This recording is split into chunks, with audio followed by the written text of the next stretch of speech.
तो ये आपका सुगम विज्ञान क्लास 8 का चैप्टर नंबर 5 है। ठीक है, इससे पहले हम लोगों ने कुछ पार्ट में कुछ यहाँ पे पढ़ा था और ये आपका लास्ट है। ठीक है, इसके बाद आपका जो लॉन्ग क्वेश्चन है यानी दीर्घ उत्तरीय प्रश्न वो देखेंगे। तो यहाँ पे इसको देखिए, यहाँ पे प्राकृतिक गैस के बारे में आपका, तो प्राकृतिक गैस बेसिकली ये पेट्रोल के साथ ऊपर में होता है। तो ये हमने पीछे देखा था। ठीक है, तो यहाँ पे देखिए ये प्राकृतिक गैस एक काफ़ी महत्वपूर्ण जीवाश्म ईंधन है जो पेट्रोलियम तेल कूपों में पेट्रोलियम के ऊपर पाया जाता है।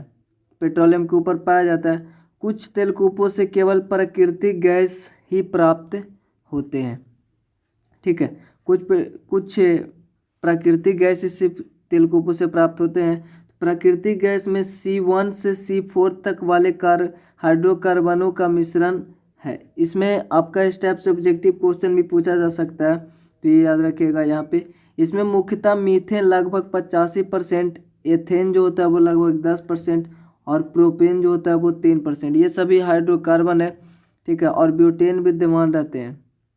इसके अतिरिक्त इसमें अल्प मात्रा में carbon dioxide, nitrogen, oxygen, hydrogen sulphide और कभी कभी हीलियम गैस भी पाई जाती है। किंतु प्राकृतिक गैस का मुख्य अवयव जो होता है वो मीथेन नामक हाइड्रोकार्बन ही है। तो ये भी याद रखिएगा कि जो प्राकृतिक गैस का मुख्य अवयव कौन सा है, तो मीथेन नामक हाइड्रोकार्बन अर्थात मीथेन गैस।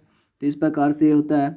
और प्राकृतिक गैस की उत्पत्ति कैसे हुई है, तो वही फंडा इसमें भी है कि पेट्रोलियम की भांति प्राकृतिक गैस भी वायु या फिर ऑक्सीजन की अनुपस्थिति में कार्बनिक पदार्थों के अवायवीय जीवाणु यानी वैसे जीवाणु जो ऑक्सीजन की अनुपस्थिति में रहते हैं।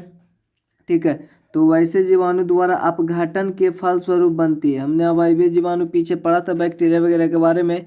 ठीक है, ऐसे विश्वास है कि लाखों वर्ष पूर्व समुद्री पौधे और समुद्री जीवों के मृत अवशेष समुद्र की तलहटी में जाकर दब गए। कालांतर में इन पर उच्च ताप और उच्च दाब आदि के प्रभाव से ये धीरे धीरे पेट्रोलियम एवं प्राकृतिक गैस में परिणत हो गए। तत्पश्चात पेट्रोलियम के साथ ही प्राकृतिक गैस भी परतदार चट्टानों के बीच फंसकर एकत्र हो गए।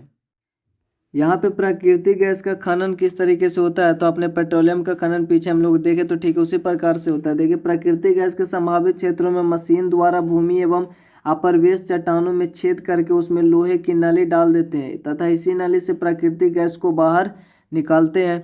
कुछ नलियों से होकर सिर्फ प्राकृतिक गैस बाहर निकलती है। ठीक है, लेकिन अधिकांश नलियों से इसके साथ साथ पेट्रोलियम भी बाहर निकलता है। प्रस्तुतः पृथ्वी के अंदर की नली से पेट्रोलियम निकालने के क्रम को प्राकृतिक गैस उपफल या फिर प्रोडक्ट हम लोग बोल सकते हैं, प्रोडक्ट के रूप में प्राप्त होता है। ठीक है, प्राकृतिक गैस चूँकि यह प्राप्त होता है तो इसको फिर से हमको कोई भी क्रिया के द्वारा इसको शोधन नहीं करना पड़ता। ठीक है, जैसे कि पेट्रोलियम निकालते हैं तो उससे कई सारे चीज़ निकलते हैं, लेकिन ये एक प्रोडक्ट के रूप में निकलता है। ठीक है, और प्राकृतिक गैस को प्राप्ति स्थान तो यहाँ पे देखिए तो विश्व में प्राकृतिक गैस मुख्यतः रूस, अमेरिका, अल्जीरिया, कनाडा, मध्य पूर्व के देशों में पाई जाती है। जो आपका विश्व है उसके मध्य पूर्व के जो देश हैं उसमें पाए जाते हैं,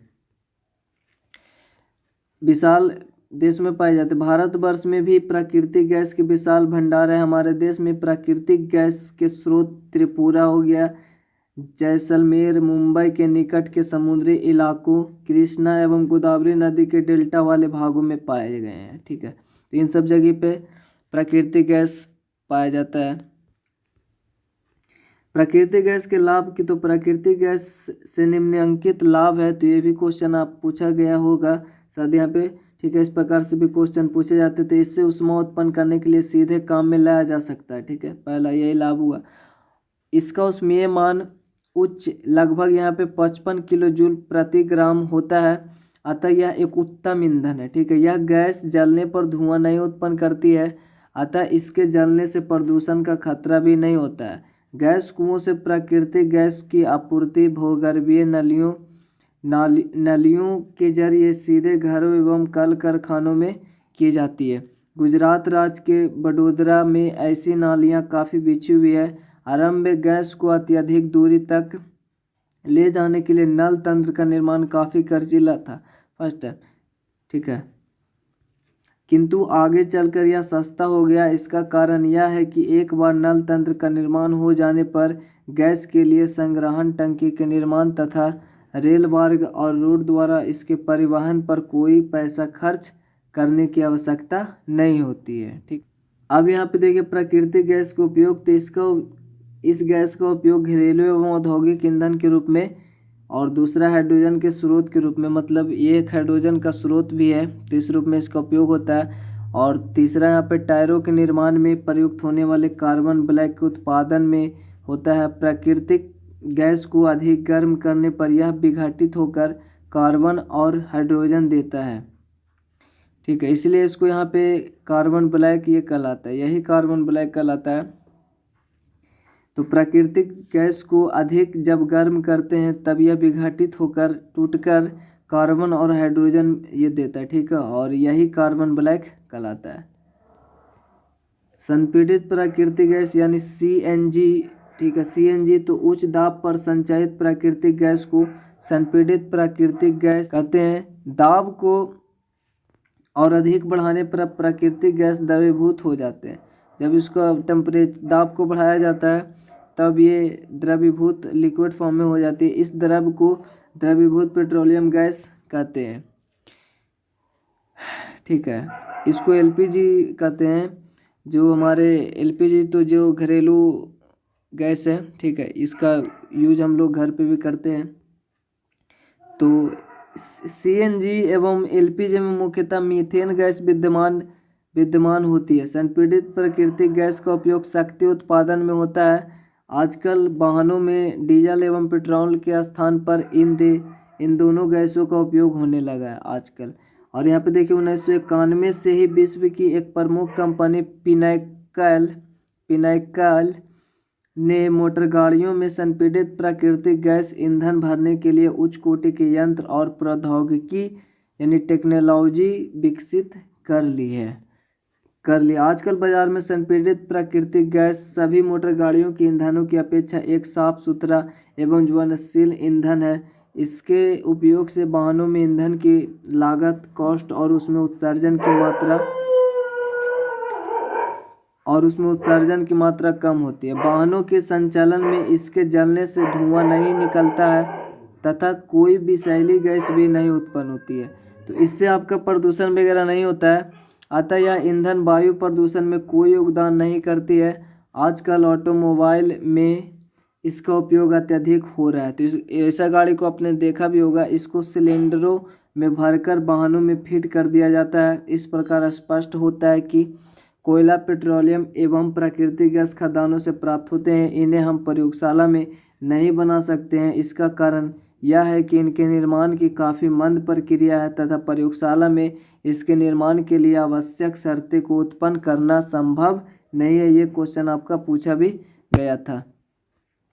पेट्रोल रसायन पेट्रोलियम एवं प्राकृतिक गैसों से अनेक उपयोगी पदार्थ जैसे कि एथेन, मेथनॉल, बेंजीन, टोलुइन इत्यादि प्राप्त किए जाते हैं।